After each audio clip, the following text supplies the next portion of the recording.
Fistula एक anorectal disease है जिससे कि एक फोड़ा होता है एनएस के नज़दीक में, जिससे कि पस आता रहता है। तो पेशेंट क्या करते हैं, उसके लिए मेडिसिन खाते हैं, बहुत सारी मेडिसिन खाते हैं। कोई होम्योपैथी खा रहा है, कोई आयुर्वेदिक खा रहा है, कोई एंटीबायोटिक्स खा रहा है, बहुत कुछ करता है पेशेंट। कुछ ऑइंटमेंट्स लगाता है, कोई देसी नुस्खे करता है। लेकिन फिस्टुला को मरीज़ को ये समझना है कि फिस्टुला कभी भी दवाइयों से ठीक नहीं होता है। उसके लिए ऑल ओवर वर्ल्ड कोई मेडिसिन है ही नहीं है। सबसे पहले तो अगर किसी को पाइल्स की दिक्कत है, चाहे वो मेल है फीमेल है, उनको हेजिटेट नहीं करना चाहिए, शर्म महसूस नहीं करनी चाहिए। जैसे ही उनको लगता है कि उनको कोई प्रॉब्लम स्टार्ट हो गई है, ब्लीडिंग की समस्या आ रही है, तो उनको सीधे अपने डॉक्टर के पास जाके चेकअप करवाना चाहिए।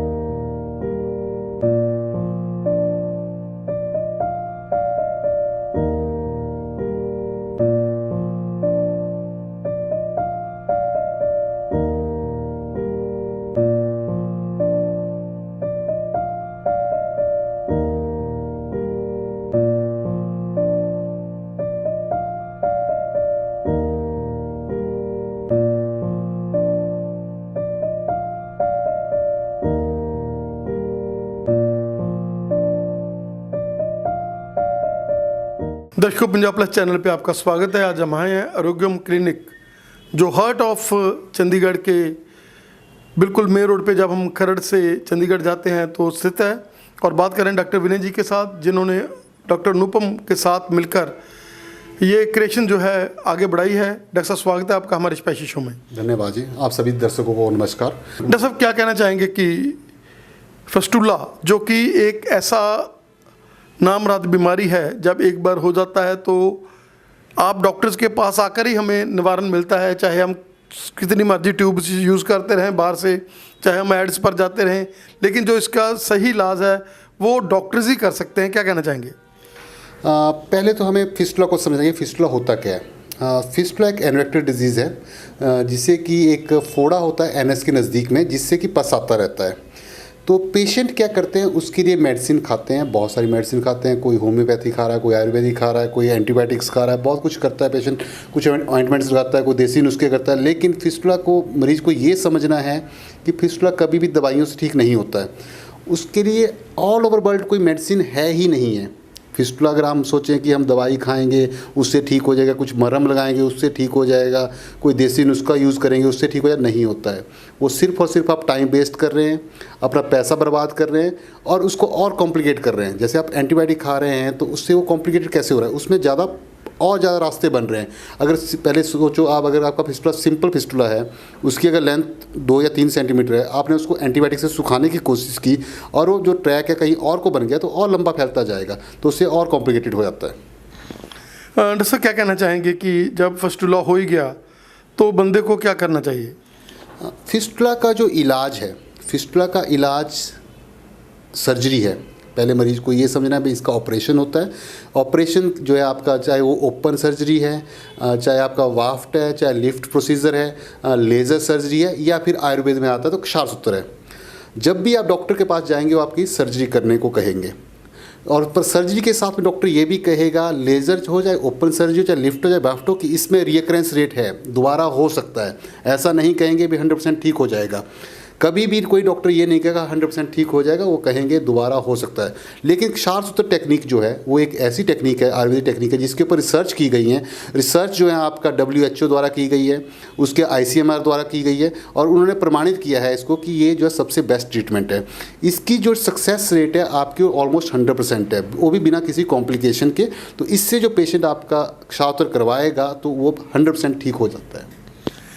सर, क्या कहना चाहेंगे कि ये बिल्कुल सेफ प्रोसीजर है, इसमें कोई बड़े कट नहीं है, इसमें कोई एनेस्थीसिया नहीं है, और ये आयुर्वेद के साथ होता है, तो इसके जो पेशेंट्स हैं, आपने अपने ज़िंदगी के कैरियर में, क्योंकि लंबे समय से आप लोग इस सेवा में लगे हुए हैं और आपने हज़ारों की गिनती में पेशेंट्स को नई ज़िंदगी दी है इस टेक्निक के साथ। क्षारसूत्र बहुत ही सिंपल प्रोसीजर है।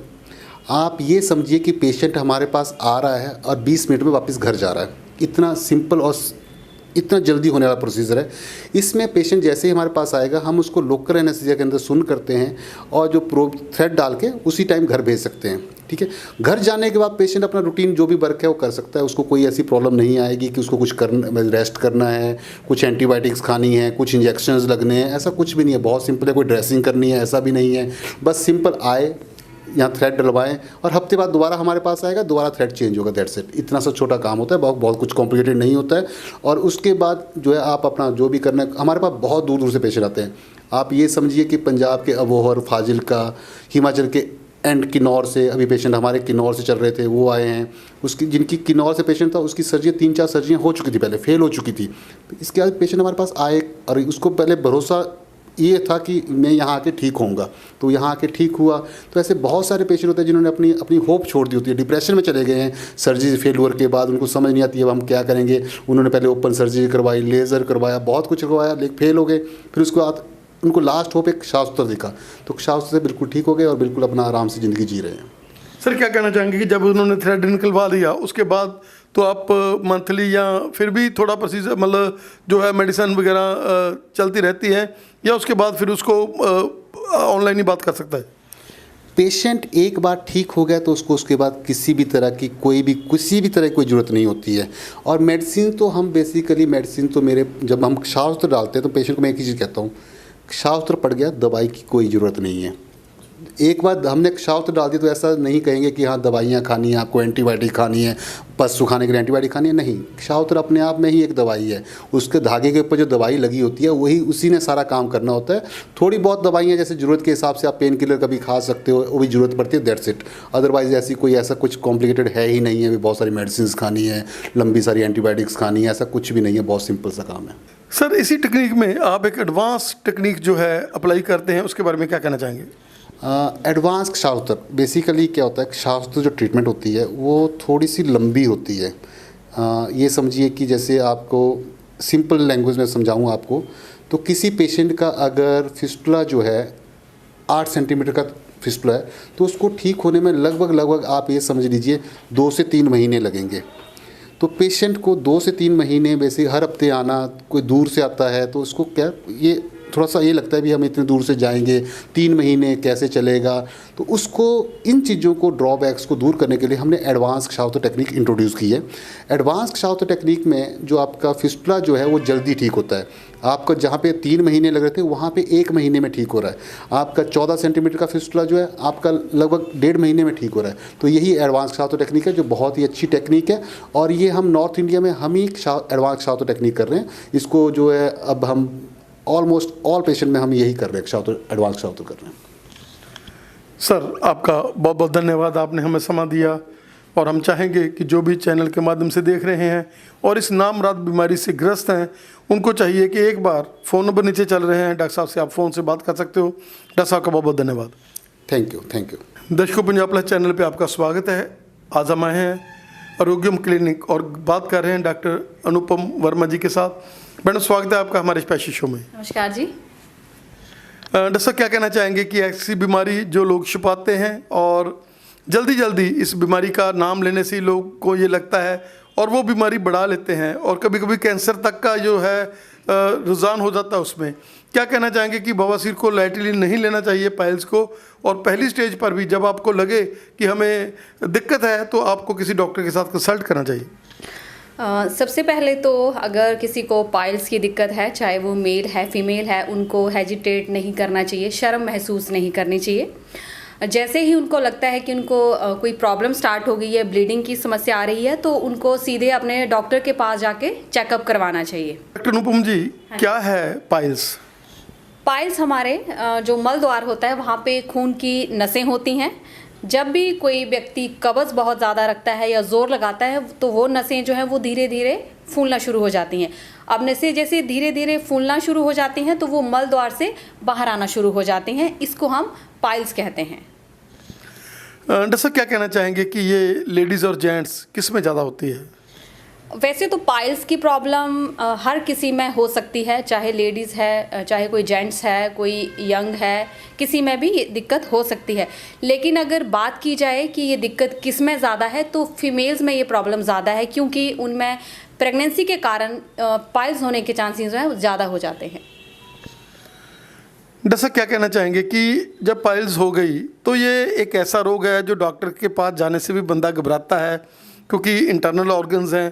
क्या कहना चाहेंगे कि अगर पाइल्स हो जाती है तो आप कैसे मतलब जो है इससे डरे नहीं, बल्कि क्योंकि एक बीमारी है जैसे शुगर है, हार्ट अटैक है, किसी चीज़ की हमें प्रॉब्लम आती है ब्लड प्रेशर की, तो ये भी एक बीमारी है, इससे आपको घबराना बिल्कुल नहीं है। अगर आप घबराते हैं तो बीमारी बढ़ती जाती है। देखिए, अगर आपको पाइल्स की दिक्कत है, चाहे वो मेल है फीमेल है, तो आपको इस बीमारी को छुपाना नहीं है। सबसे पहली बात तो यही है, आपने अपने घर वालों से बात को शेयर करना है, डॉक्टर के साथ शेयर करना है, अपना एक चेकअप अच्छे से करवाना है और उसका इनिशियल स्टेज में ही एक बेटर ट्रीटमेंट आपने ले लेना है, ताकि आपकी बीमारी जो है वो इतनी आगे ना बढ़े कि आपको सर्जरी की नौबत आ जाए। शुरुआत में ही उसको चेकअप करवा के उसका एक बेस्ट ट्रीटमेंट लें। जैसा क्या ट्रीटमेंट करते हैं आप लोग पाइल्स के लिए? पाइल्स के पेशेंट में हम जो है वो एक नॉन सर्जिकल ट्रीटमेंट से उनका इलाज करते हैं। क्षारकर्म और क्षारसूत्र दोनों ही इलाज नॉन सर्जिकल है, बिना किसी चीर फाड़ के होने वाले इलाज है, बिना किसी टांके के होने वाले इलाज है। दोनों ही तरह का इलाज जो है हम पाइल्स के पेशेंट में करते हैं। जैसा आमतौर पर जो सर्जरीज करते हैं डॉक्टर पाइल्स की, तो वो कहते हैं कि रीअकरेंस जड़ा इसका हो सकता है। क्या कहना चाहेंगे कि आयुर्वेद में ऐसी टेक्निक्स हैं जिसमें रीअकरेंस की जो है गुंजाइश कम रहती है?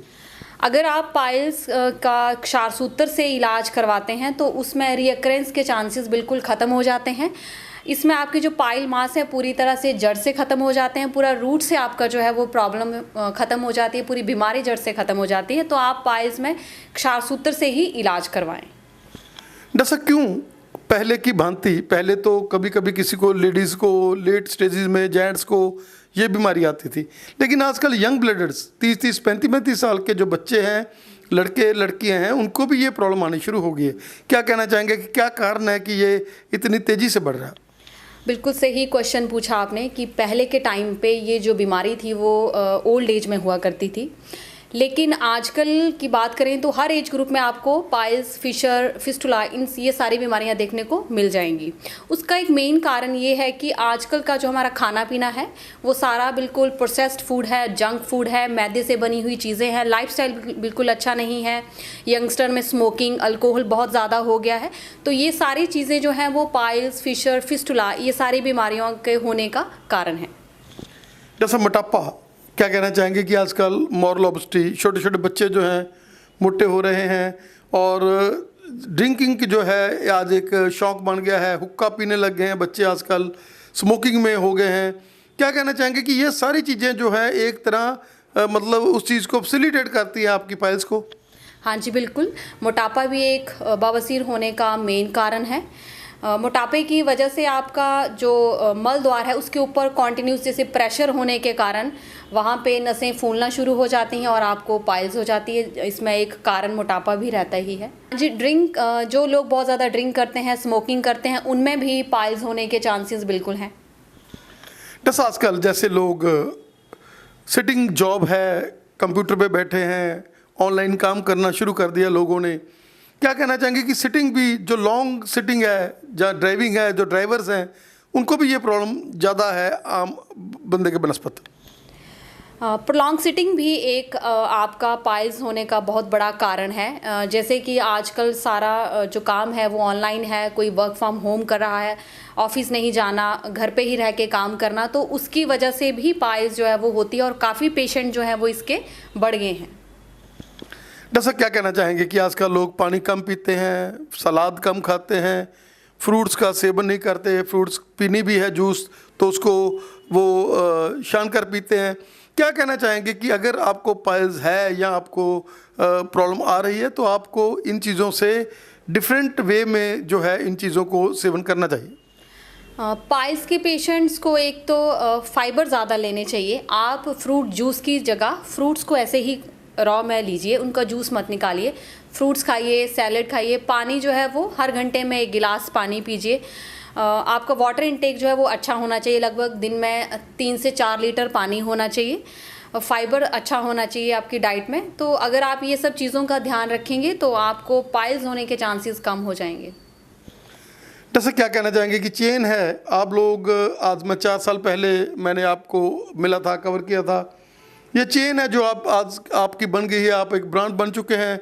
चाहे हम हिमाचल की बात कर लें, हरियाणा की बात कर लें, पंजाब की बात कर लें, दूर दूर से पेशेंट आ रहे हैं। क्या कहना चाहेंगे कि एक पेशेंट जाता है वो आगे आगे चेन बना रहा है, और यही कारण है कि दूर दूर से आकर लोग यहाँ से ट्रीटमेंट लेते हैं और आज एक नई ज़िंदगी, खुशी वाली ज़िंदगी जो है जी रहे हैं। हमारे पास काफ़ी दूर दूर से पेशेंट्स आते हैं। पेशेंट ठीक होते हैं और पेशेंट आगे किसी और को बताता है, उनको समझाता है, गाइड करता है कि वहाँ पे अच्छा ट्रीटमेंट है, आप वहाँ पे जाइए। तो हमारे साथ काफ़ी लोग जुड़ चुके हैं। जैसा क्या कहना चाहेंगे पाइल्स एंड फिस्टुला के लिए जो बाहर से है, NRI वीर हैं, उनकी ये पहली पसंद है। वो तो पहले कह देते हैं कि डॉक्टर विनय जी औरों के पास चले जाओ और ये यहाँ सेवा जो है आपकी हो जाएगी। और सबसे बड़ी बात है कि आपको वहाँ स्टे कम होगा, आप दिन में जाएंगे उसी दिन वापस आ जाएंगे, और आपको ज़्यादा परहेज भी नहीं है उसके बाद, और आप एक नई ज़िंदगी ले सकते हैं। हाँ जी, ज़रूर। हमारे पास NRI पेशेंट्स भी आते हैं, बाहर से पेशेंट भी आते हैं। क्यों आते हैं? क्योंकि हमारा ट्रीटमेंट ही ऐसा है कि पेशेंट जो है वो अपना इलाज कराकर आधे से 1 घंटे में वापस घर जा सकता है। तो हर कोई प्रेफर करता है कि ऐसा ट्रीटमेंट हो जिसमें ज़्यादा हॉस्पिटल स्टे ना करना पड़े, किसी तरह की कोई ड्रेसिंग ना हो, आसानी से हमारा इलाज हो जाए, हमारा अपना डेली रूटीन भी फॉलो हो जाए। तो पेशेंट जो है वो प्रेफर करते हैं क्षारसूत्र करवाना, और हमारे पास आते हैं क्षारसूत्र करवाते हैं। चीज़ रहेगा आपका वो लोग जो पाइल से ग्रस्त हैं और वो लोग जो पाइल से ग्रस्त ना हो, क्योंकि यंग ब्लडर्स आजकल मोटापा, जैसे आपने बोला, मोटापा भी हर तीसरे चौथे बंदे में आ रहा है। और जो आपने जैसे जैसे बोला है, तो वो तो लक्षण मेरा ख्याल है कि जो भी देखेगा, सिटिंग जॉब भी सभी की है काफ़ी। तो क्या कहना चाहेंगे, क्या क्या आपके टिप्स हैं? सबसे पहले तो आप कब्ज़ बिल्कुल ना रखें। जो लोग घर से काम करते हैं वो प्रोलॉन्ग सिटिंग ना करें। अपने घर हर 1 घंटे में जो है वो अपने काम से ब्रेक लें। लंबे समय तक 3 से 4 घंटे या 2-3 घंटे प्रोलॉन्ग सिटिंग ना करें। अगर आप टॉयलेट जाते हैं तो टॉयलेट में किसी तरह का फ़ोन या न्यूज़पेपर जो है वो यूज़ ना करें। टॉयलेट में जाते हुए आप ज़ोर ना लगाएं, वहाँ पे बहुत ज़्यादा समय ना बैठें। अपनी डाइट में आप हाई फाइबर डाइट लें, जिसमें फ्रूट, सैलेड, पानी का अच्छा खासा यूज़ करें। अगर आप जिम जाते हैं, जिम जाने के शौकीन हैं, तो वहाँ पे हैवी वेट लिफ्टिंग ना करें, अपना वज़न कम करें और वॉक करें, एक्सरसाइज करें। डॉक्टर साहब का बहुत बहुत धन्यवाद, आपने हमें कीमती समय दिया और हमारे दर्शकों को अवेयर किया। आपका बहुत बहुत धन्यवाद। धन्यवाद।